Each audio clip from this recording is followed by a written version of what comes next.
vous parlez tout à l'heure de dénonciation. Vous savez autant que moi que la dénonciation n'est pas un genre journalistique. Maintenant, je peux comprendre la position des hommes politiques qui condamnent l'acte, ça c'est clair.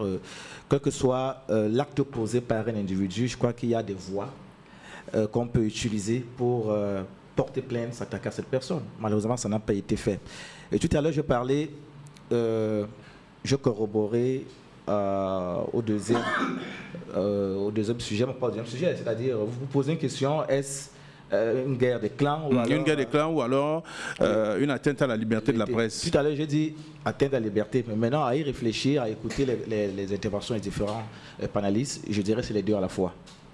Maintenant, quelqu'un tout à l'heure parlait d'une perte, un journaliste de trop qui perd la vie alors qu'il exerçait son métier.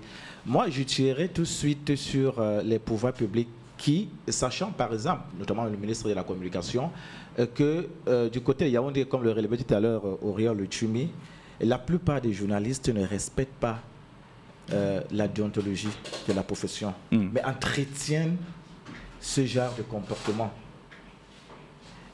Ce qu'on peut dire qu'il y a donc des classiques, aussi bien dans le secteur privé que dans le secteur public, qui outillent ces journalistes et qui nourrit même dans une certaine mesure. Et c'est vrai que ça me gêne un peu de lui dire, mais j'ai comme impression que Martinez Zogo faisait partie de ces journalistes-là que les caciques entretenaient. Maintenant, lorsqu'on regarde le fil des événements, on se rend compte qu'il a été lâché par ceux qui lui auront donné des informations. Sinon, comment expliquer qu'après qu'il ait fait ces dénonciations-là, il soit arrêté nuitamment, manu militari, permettez-moi cette expression, et que par la suite on découvre son corps en pleine décomposition.